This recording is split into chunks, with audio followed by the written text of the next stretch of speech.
Hello，大家好，歡迎嚟到中坑九四圍走，又係我中坑九。咁今日咧就想同大家講下啱啱上映嘅一套荷里活大片，就係呢個職業特工隊嘅最後清算。係啦，咁呢一套電影咧都已經拍咗29年㗎啦，係啦，由第一集到依家第8集。咁佢嘅主角咧都係我哋嘅靚佬湯啦，湯個老師啦，係啦。咁就我就唔會有啲咩好專業嘅角度啊，同佢分析啊，或者戲裏邊嘅嗰啲對白啊、拍法啊、拍攝手法啊嗰啲就留翻啲專業啲嘅人去講啦。咁我咧就純粹係一個中坑嘅角度咁去睇呢一套戲，同埋睇完呢套戲咧就講翻啲感想啊咁樣嘅啫，係啦。咁職業特工隊啦，咁就顧名思義拍到而家第8集啦。咁你問我有冇睇晒咧？其實我就冇睇晒嘅，係啦。咁因為其實你話如果要睇晒嘅話咧，都要用29年嘅時間先至可以睇得晒呢8集嘢。咁但係咧，上次睇嗰個第7集，即係2023年佢上映嘅時候我睇啦。咁其實睇完之後咧，我到依家咧都已經唔記得咗佢講啲咩㗎啦。咁所以你話真係一個 die hard fans 嘅話咧，可能真係要買佢嘅一套 Blu-ray 嘅 collection， 咁跟住由第一集開始煲起，煲到第7集，咁而家第8集就入去睇，咁知道晒佢成個故事講啲乜嘢啊，嗰啲來龍去脈啊，又或者嗰啲人物結構啊嗰啲咁樣。咁你話喂，咁你入去做咩啊咁樣？咁其實咧就而家就5月份啦，咁差唔多到暑假啦。通常呢啲日子咧，荷里活都會有啲大片上啦，即係當係暑假之前嘅一啲大型嘅荷里活西片啦。咁呢啲戲咧其實就值得入去睇，因為始終佢又係大製作啦。咁另外就主角相當靚仔啦，唔使講啦，湯個老師啦，係啦。另外就係佢嘅動作場面啦，今次就好犀利啦，又上天，又下海，又去雪地，咁跟住到最後咧，大家睇啲畫頭啊，又或者係啲海報都見到啦，就唔需要我劇透啦。佢就一個人咧，就喺架飛機上面咧，就同人哋搏鬥啦，赤手空拳啦咁樣。咁其實佢係拍得好睇嘅，係啦。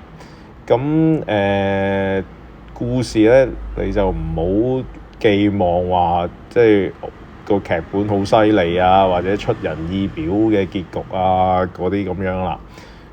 都係啲大片格局啊，因為一件少少嘅嘢又會令到個世界啊、地球啊毀滅啊咁樣，跟住個主角咧就攞到啲嘢啊，又或者係要做一啲嘢，令到呢個災難咧就制止咁樣嘅。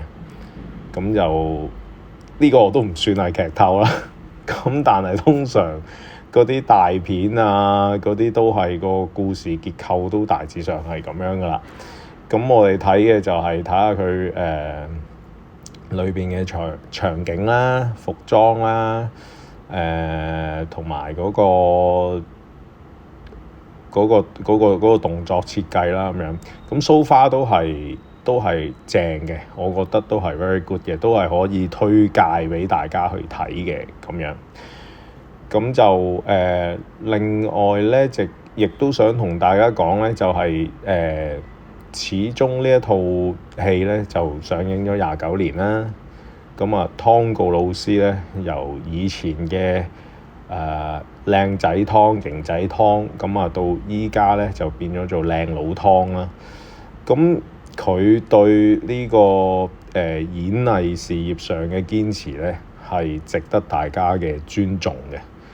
咁由佢29年前1996年嘅靚仔到今時今日嘅靚佬，咁佢都 keep 到佢嘅身形啊，佢嘅樣貌啊，佢嘅髮型啊，尤其是個髮型啦，無論佢長頭髮又咁靚仔，短頭髮又咁靚仔。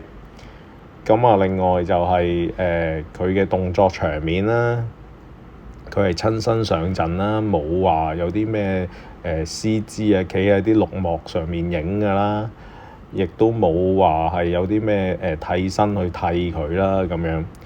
咁佢呢一種嘅精神咧，係值得我哋去致敬嘅，因為其實你都唔好話要你拍啦，直頭叫你諗啊，你都覺得驚啊。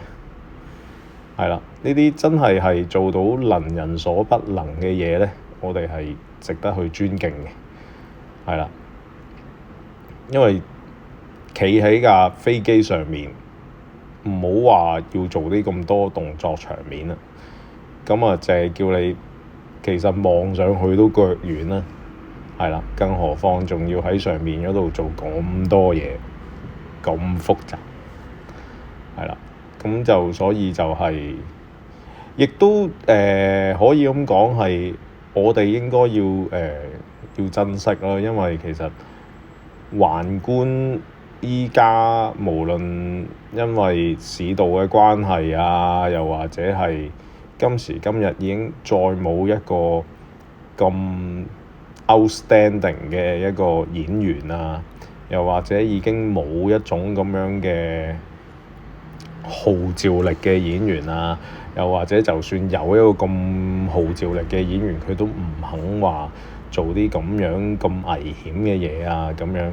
咁所以我覺得即係睇完嘅時候咧，係反而有種唏噓嘅感覺啦，同埋有種失落嘅感覺嘅。係啦，咁因為始終呢啲戲咧買少見少，咁就以往可能你話唔係啊，你007 James Bond 咁樣佢都係靚人靚景啦，有動作場面啦咁樣。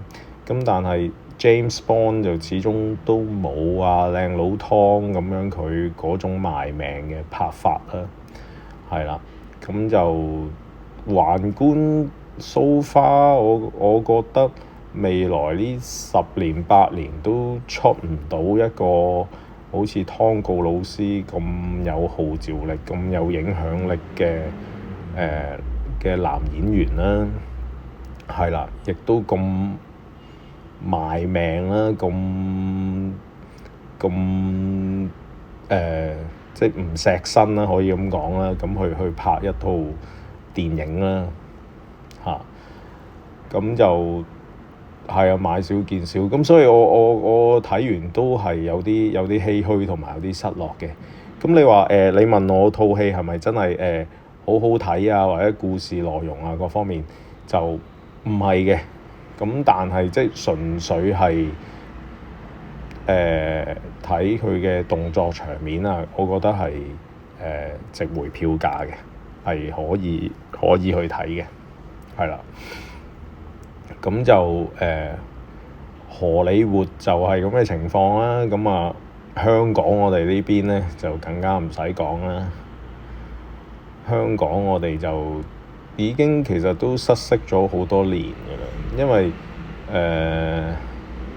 我哋睇返佢第一套拍嘅時候係1996年，咁我哋相對起我哋1996年嘅時候咧，我 check 返啲 record 咧，其實我哋都有好多唔同嘅大片啦，就會有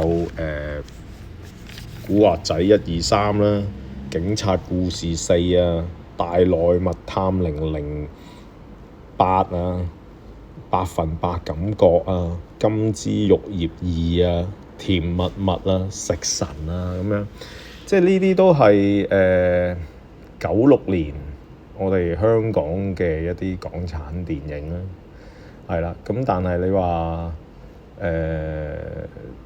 荷里活當然都有佢哋自己嘅戲啦。咁所以其實喺嗰個年代咧，冇睇過職業特工隊1嘅咧，其實唔出奇嘅，因為嗰陣時其實係上好多戲啦，啲戲係好密啦，同埋有好多唔同嘅種類俾大家揀啦。咁就唔一定係要睇呢啲呢類型嘅動作戲嘅，係啦。咁就算好似係頭先我講嘅港產片咁樣啦，都有五花八門，都有好多唔同種類嘅，有笑嘅，有喊嘅，有講愛情嘅，有動作嘅，有一啲江湖片嘅咁樣。咁所以其實就好似即係睇落好似都幾唏噓咯，我覺得。所以點解有一個我會有一個咁樣嘅 channel 咧，叫中坑狗四圍走。咁其實都係講返一啲我嘅心聲啦，一啲心路歷程啦，講下啲睇戲嘅感覺啊、感想啊咁樣啦。